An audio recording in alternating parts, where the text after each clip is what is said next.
Hello and welcome to this episode of Be the Wolf. Today I'm going to talk about change. I know a lot of you out there have been trying to make changes in your life, and you've done a lot of things to make those changes, but sometimes it doesn't work, does it? So I'm going to go deep into why change works sometimes and why it doesn't. And put your hat on, strap in your boots, because this is going to turn some of the things that you know upside down. And that's a good thing. I'm going to talk about the different levels of change and how they show up and the change that it actually ends up making in your life. And so I just said right now that you can't change something until you see it. And the first level of change that most people see is their environment, right? It's your job, the city you live in, your house, your spouse, your friends, the things that are around you is the first level of change that you can make. You can let go of friendships. You can get rid of your boyfriend or your girlfriend. You can move cities. So you can change jobs.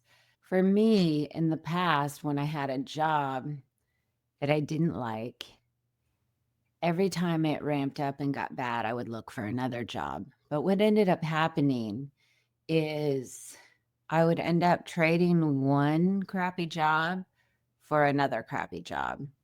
And I didn't realize it at first, because when you're in the new job, you're kind of a different person. You're, learning something new. You have to be on, like, mind your P's and Q's, and you're paying attention to everything. But after a little while, once you get to understand the lay of the land, things start to be the same. The boss tends to not like the same things. The clientele or the coworkers tend to be similar to that of the other job or the previous jobs. Or there are times when I moved cities, right? I moved from San Francisco to New York, and I'll tell you, I could not wait to get the fuck out of San Francisco, because in my mind, I was so done with it. I was so over it. And then I moved to New York. It didn't happen right away, but I slowly set up my life to be very similar to the way my life had been in San Francisco. So I had come to New York with the idea that maybe I would stop bartending and do something different. But when I decided it was time to start working, what did I do? I got bartending jobs because it was what I knew. It was what I was comfortable with. And in San Francisco, had slowly begun to isolate myself from the community I had built, because there were all these people that were, drinking too much and doing these things that I didn't really like. So I started to isolate myself and work more and separate myself from the community that I had built. But in New York, what I did is I just didn't really build a community. So I still had that separation. You've maybe heard that saying, wherever you go, there you are.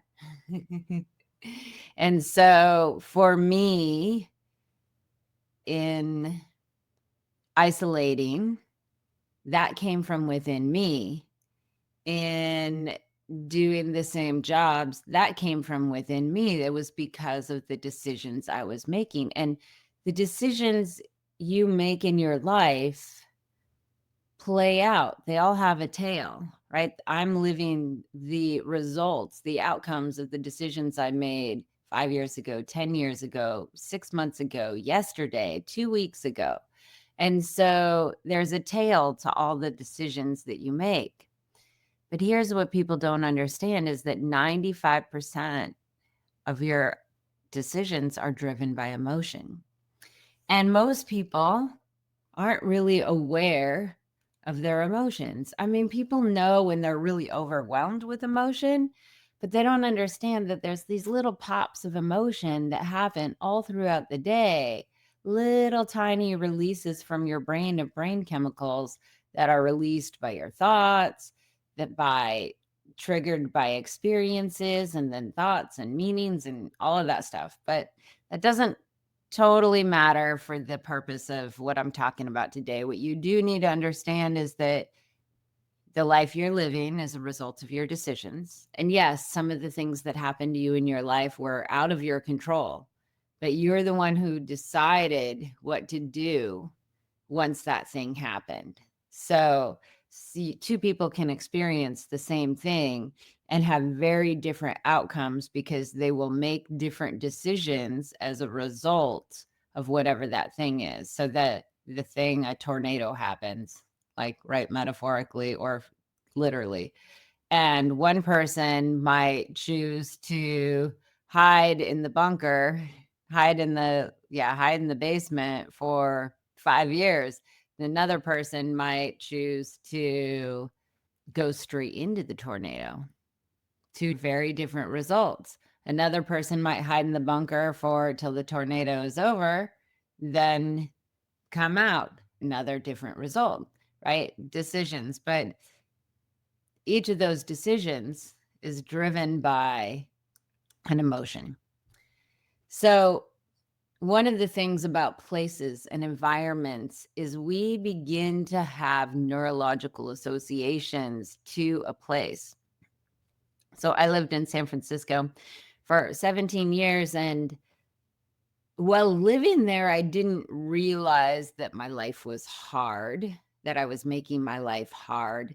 But once I had left and gone to New York and done a lot of healing, done a lot of shifting, after I started to unwind some of the deeper levels of change, we'll get into that in a minute. I returned back to San Francisco and I was like walking the streets and I was so confused, like, why does everything feel so hard here?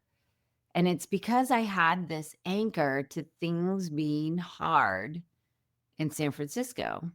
The streets, it's just like a smell, brings you right back in time. Places will do that same thing. One of the reasons I came to New York was because I had this anchor of moving through these very challenging situations, but I did it in a very empowered way. So for me, New York always felt really good. It felt very empowering, like I could make anything happen. So there was a neurological link to that feeling in New York, just like there was a neurological link to San Francisco and hard. And so this is one of the reasons why a lot of people who are addicts, they move cities because, again, even though the environment is the lowest level of change, but when you have those anchors, oh, you drive by this place and that's the place where you used to use, you drive by this place and that's the place where you used to meet your drug dealer. And so all of these anchors just bring back those old feelings. And so if you're recovering from addiction, sometimes it makes it very difficult to navigate your environment if everywhere you go, you're constantly reminded, especially when you're in the early stages of recovery from addiction. So if you're in like I was in the recovery from things being hard. So going back to San Francisco and having those anchors brought up was not useful for me. Okay, so now the next level of change is your behaviors and your actions, right? So we just talked about addicts. So an addict changes their behaviors and their actions. They stop using the drugs. Perhaps you might go to the gym.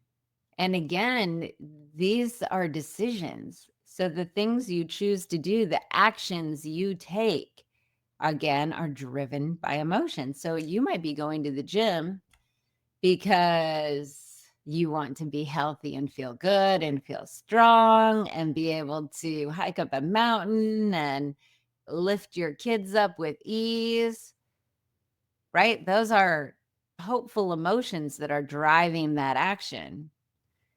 Or you might want to go to the gym. Like, this is why I used to go to the gym, because I don't want to be fat.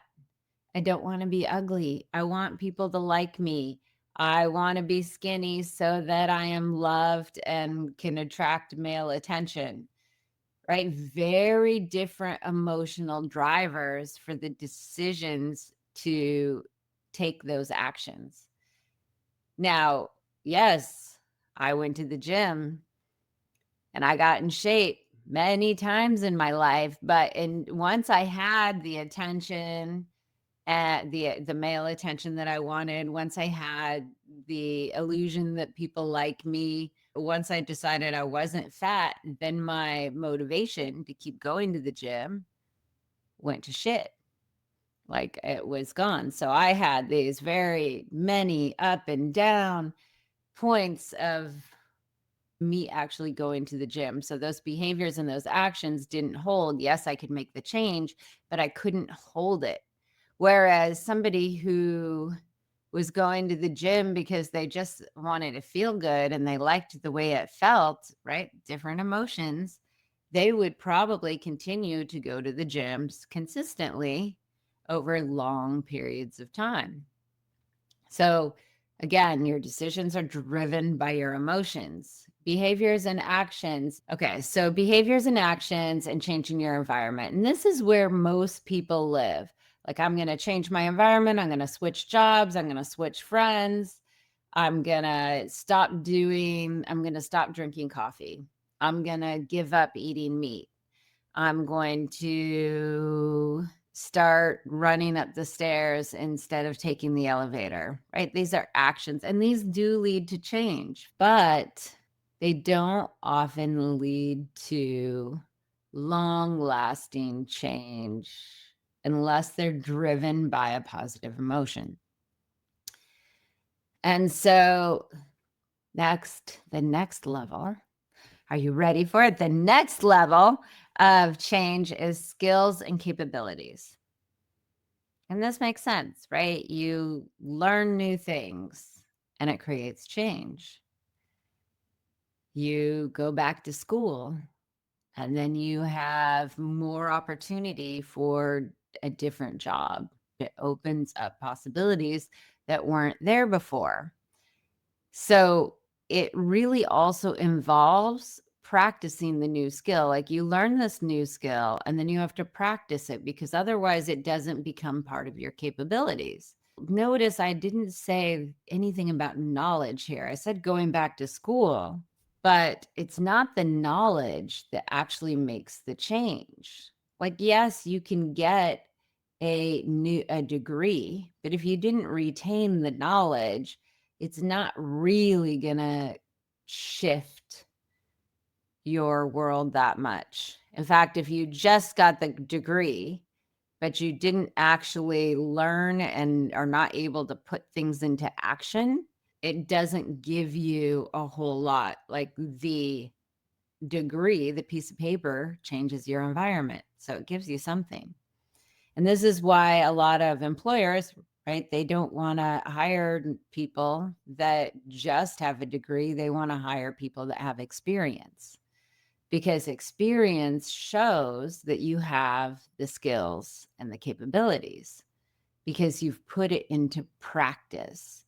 So notice all three of the things I've talked about so far: environment, behavior and action, skills and capabilities. Each of those levels actually requires an action. If you change your environment, it requires you to act. If you change your behaviors and your actions, obviously, it requires you to act. If you acquire new skills and capabilities, it requires you to act. Knowledge is not enough to actually make the change in your life. Now, the next level is beliefs and values. And this is where things start to really shift. So in the first three levels, the environments, the behaviors, and the skills, we're often sliding in one sort of shit situation for another shit situation. So you got the knowledge and You expanded what your opportunities are, but you got into that new job, but it turned out to be kind of the same. Just like changing the environment, like the things that you're doing at the new job are different, but the way it feels to you is the same. And so when you get into the next level, beliefs and values, you're getting into something deeper than just taking action. You're getting into the mental and the emotional aspect of who you are. And at this point, change is definitely different. So, but a belief and a value might be hard work, that you believe that to get results in your life, you have to work hard.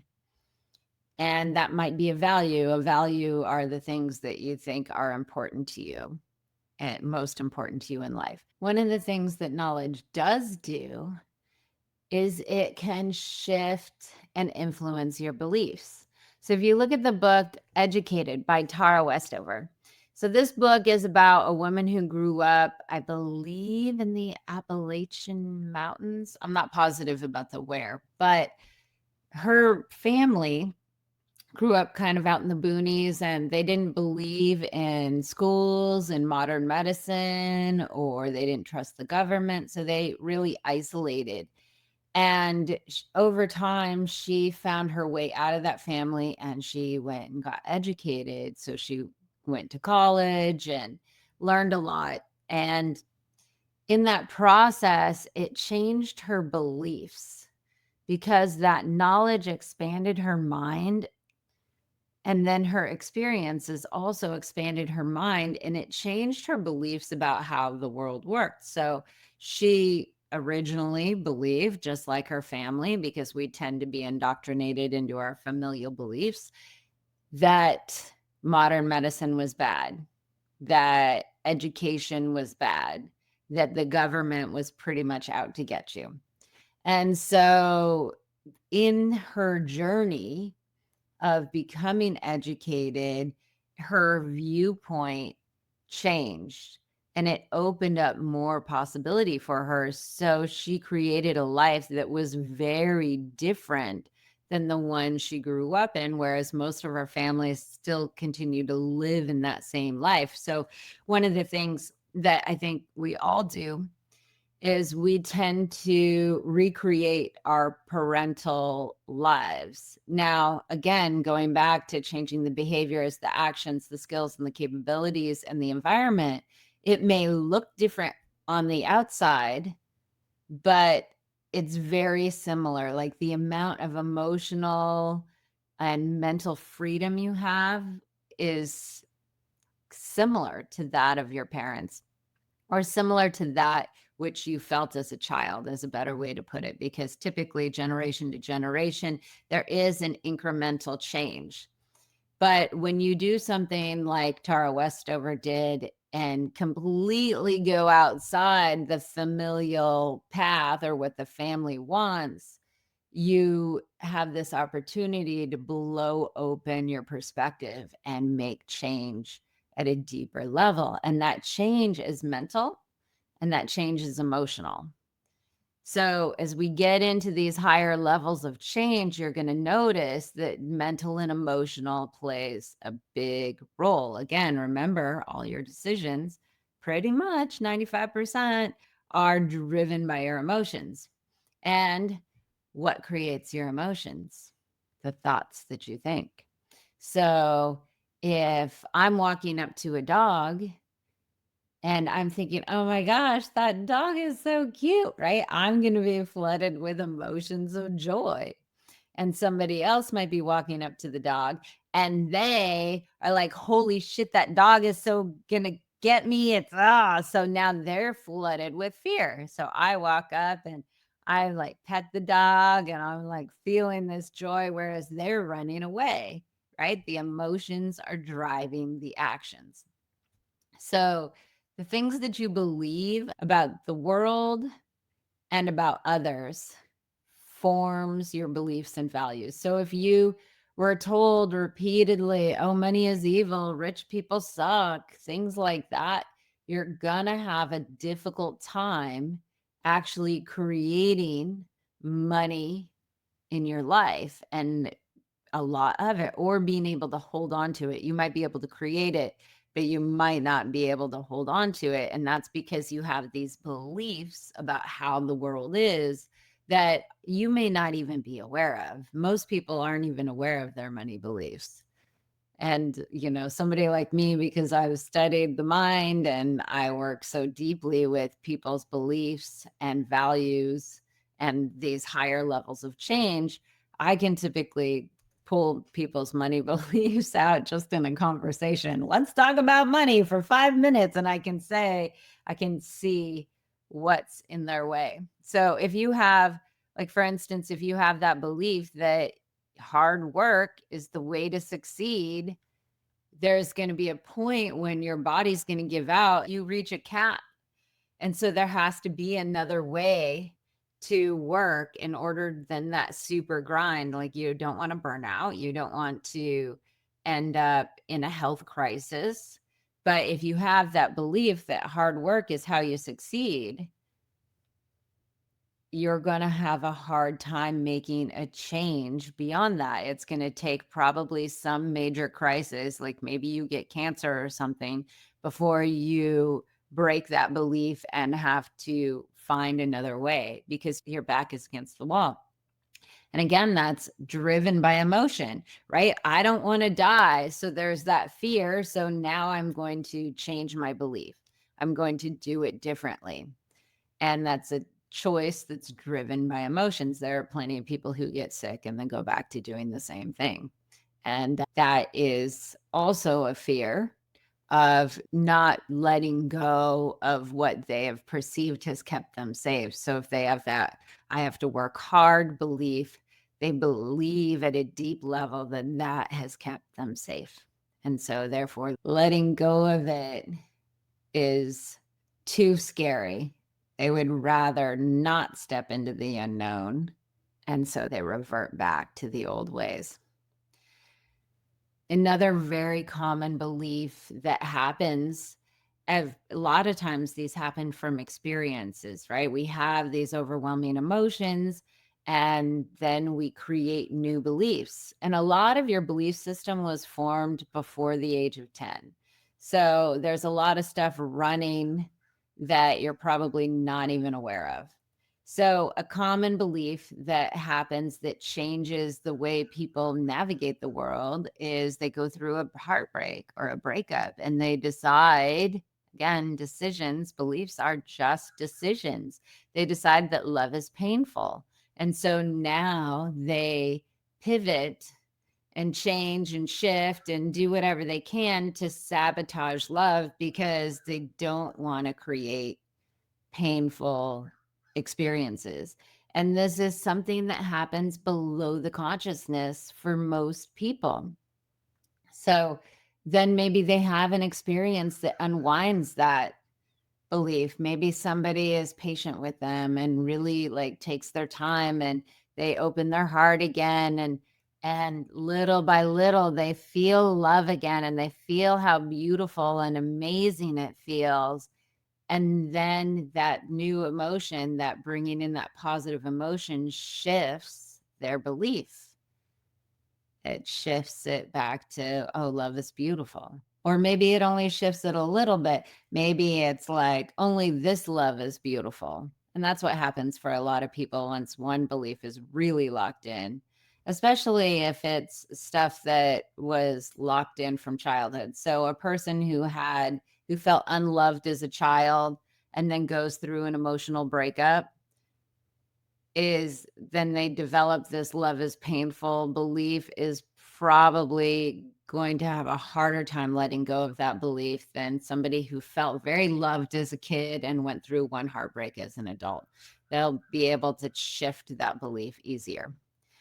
So again, the mental and the emotional aspects of the beliefs and values is what makes the shifts in them create bigger changes, going back to that saying, wherever you go, there you are, because your mental and emotional state always goes with you. And so as we look at this ladder, beliefs and values at top, skills and capabilities underneath that, behaviors and actions and environment. So at each level, the change will filter down into the other levels. So if I change my beliefs and values, it's going to affect the way I operate with my skills and capabilities. It's going to affect my behaviors and actions. It's going to affect my environment. So if I believe love is painful, it's going to potentially shift my skills in the way and capabilities in the way that I interact with people. It might close them down and shut them down. And the behaviors and the actions, maybe I don't go up and talk to anybody at all. And so that shifts. And then the environment. So maybe I just stay home and become a homebody instead of going out. But if I change that belief back to love is beautiful and surprising and exciting and fun, then I'm going to reopen up my skills and capabilities for flirtation, for chatting with people. And then the behaviors and actions are going to be like, oh, I'm going to actually take steps to go meet people. And the environments, I'm actually going to go out into places where there are people. Now, it doesn't end here. We've got more. So the next level is your identity. And your identity is really huge. It is who you think you are. Now, notice I said who you think you are, not who you actually are. But again, this is mental and emotional. This is the beliefs that you have about yourself. I used to believe that I am nice. It used to be a core part of my identity, kindness and niceness and all of that. And so in that, I didn't like to be mean or to stand up for myself felt really terrifying. Again, emotional, right? So it's going back to, again, these decisions are driven by emotion, the beliefs are driven by emotion, and the mental of what we think it means. So I thought, right, the mental is I thought that if I was mean, that bad things would happen to me, that people wouldn't like me. So I adopted this identity of being nice. And what it meant is for me that I wasn't able to shift into anything different. That how I got my needs met when I was young was by being nice and just bending to whatever everybody else wanted. And so that became a survival mechanism in the way I looked at myself, because that was the me, the identity that kept me safe. Now, somebody else, maybe they had a parent who called them a pussy all the time and told them they need to be tough and man up, things like that. That person might adopt an identity of being strong, of being a bully, even as a result, because that was the identity that kept them safe when they were young. The core framework of it is based on who you needed to be when you were young to stay safe, to be loved, and to get your needs met. Because ultimately, you needed to be loved to get your needs met, or at least that's what the child believes, because the child knows that they cannot survive on their own. So, a lot of beliefs about yourself that are formed, like for me, I am nice, I am good, are the things that drive your identity. And other things that, like beliefs that I had, I am not capable, I am not enough, I am not worthy. And I know a lot of people share those beliefs, and those are beliefs about who you are. Those beliefs, when they are triggered, will create an emotion, right? Thought creates an emotion, and then emotion creates a decision. So if I am in the emotion of whatever makes me think I'm not worthy, I'm not enough, I'm not capable, I'm going to play small. I'm going to talk myself out of applying for that really great opportunity, sending that proposal to the big client, and even going and talking to that person who I find incredibly attractive, and I feel that chemistry, that connection, that pull. And so your beliefs about yourself inform your decisions. They inform your beliefs about the world. They inform your values. They inform your skills and capabilities. They inform your behaviors and actions, and they inform the environment. And so then we get into the highest level of change, which is spiritual. And it's that sense of that which moves through you that is greater than you. And there are many words for this, right? God, the universe, spirit, nature. We can even go into the Hermetic principles, higher self, inner knowing, intuition. It doesn't matter what your belief system is about spirituality, but I think most people can probably connect with the idea that there is something greater than you. You've got to think like those moments when you have that inner knowing, that intuition, and it turns out to be right, turns out to be the best thing within you. Like, where does that come from? Does that come from you, or does that come from something greater than you? The higher self, the inner knowing, the intuition, all of that could be perceived as something greater than you. So if you don't have a relationship with the idea of God, spirit, the universe, something like that, perhaps it's nature. Perhaps you can connect with that inner knowing and that intuition. You know, one of the reasons why in the Alcoholics Anonymous journey, the AA journey, is there is this connection to God. They always talk about God, and that some people really don't like that. But that's one of the reasons why they bring in that element, is because they're trying to initiate that spiritual change.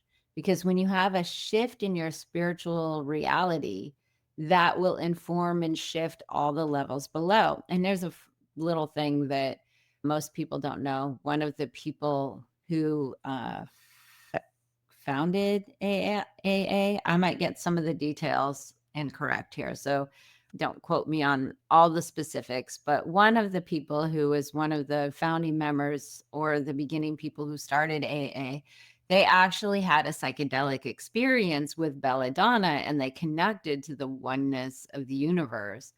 And it was that experience that directly shifted their ability to let go of drinking. And so that's one of the reasons why that connection to God or connection to something greater than you is an important element of the AA journey. Now, there are many ways to have spiritual shifts. You could be a yoga person.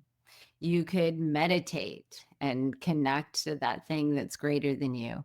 Anything that allows you that connection of that which is greater than you can create a shift from a spiritual level, a walk in nature.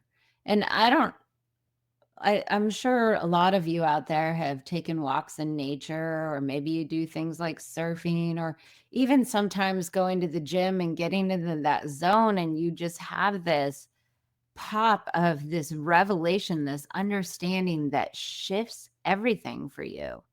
It's like this aha moment that came from out of nowhere, but it came from this connection to that which is greater than you. And we need space to be able to connect to that. When we're go, go, go, go, go all the time, every second of the day, we don't have that space to connect to the spiritual, to that thing that is greater than you. And through those intuitions, those inner knowings, those divine downloads, we often get information that can create the biggest change that will ripple and domino down into all of the other things. And one of the things about being more connected to your spiritual aspect is clearing away the mental and the emotional things that are blocking that. So, those beliefs and values that are in the way of you connecting to that which is greater than you, the identity of the things that you think you are. I talked a lot about being nice, that identity of being nice. Well, the thing is, I'm not fucking nice. Yes, I'm nice and kind some of the times. But if I have that identity on as if that is who I am, it doesn't allow me the freedom to be able to do what's needed in a circumstance where maybe I need to be mean, or maybe somebody's coming at me in whatever way, but it's not a great way. And they don't respond to being nice. Well, there's a point when you need to be able to be something different than nice. But if your identity is locked into that persona, you can't do it. Or maybe you can, but it comes with a lot of anxiety and a lot of fear, because not only are you trying to deal with the situation that's uncomfortable, but now there's this fear you have to fight against breaking this identity of who you think you are. And so taking the steps becomes much more difficult. Just like in the opposite direction, if you had a persona or an identity of being really tough and strong, and a certain circumstance required for you to step into empathy and kindness, you would maybe be able to do it if the situation was really dire, but you wouldn't be able to do it with ease and openness, because your subconscious mind would be freaking out about going against the identity that you believed at the subconscious level is keeping you safe. So that makes for a break in the flow of actually moving with ease. And I think when people are connected to their spiritual self, their higher self, who they truly are, and I like to think a lot of the spiritual self as who we truly are. That's the whole Be the Wolf premise, right? I'm moving as if I am allowing with that which is greater than me to move through me. So the wolf is allowing that divine design to move through it. So if I'm being who I truly am, not limiting myself in this bubble of, good or strong, then I'm allowing the universe, God, whatever it is, that which is greater than me, to move through me. And just like the wolf, in doing that, we create a giving relationship that actually gives to the world, and we receive at the same time. So the wolf, just being the wolf, is giving to the environment, and they're also taking care of themselves. They're receiving the food and the nourishment and the things that they need. And just by being who they are, they're giving back to the world. I like to look at nature a lot when I'm thinking about that which is greater than me. And there's this flow that happens. So getting your mental and emotional noise out of the way really helps you connect to that flow of who you truly are, and allows that which is greater than you to move through you, which creates more ease in your life, which creates more joy in your life, creates more fun in your life. I spent a lot of my life trying to figure out how to feel better. I changed the environment.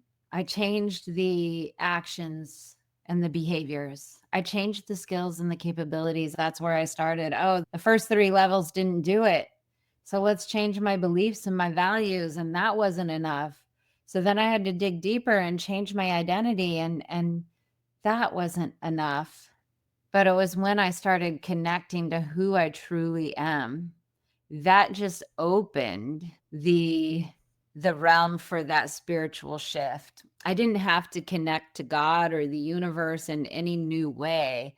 I just had to strip away the aspects of me, the identities that weren't truly me. I just had to let go of the beliefs and values that weren't truly me.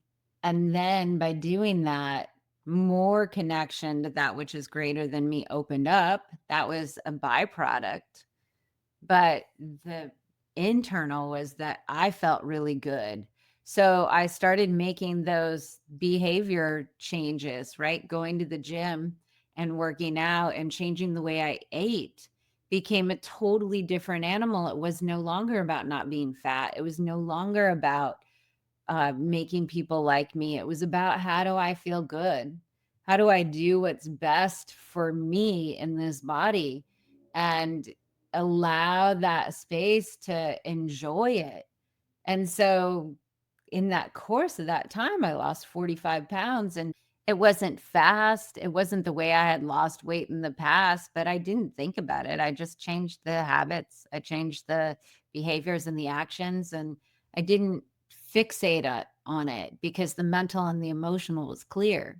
And so this is why I work to shift the mental and the emotional, because in the grand scheme of it all, it's what creates the foundation that creates the most change in your life.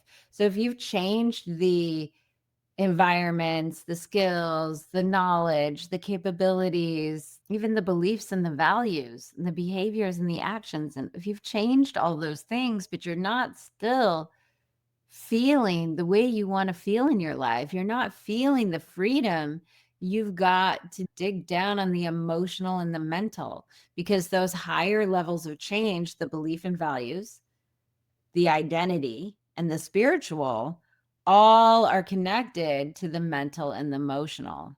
So when you're looking at making changes, big changes that create lasting effects in your life that affect all the other things, you're going to want to look at creating the mental and the emotional changes, because those are the things that will shift the upper levels of change that then filter into the tangible things in your life. Identity is not tangible.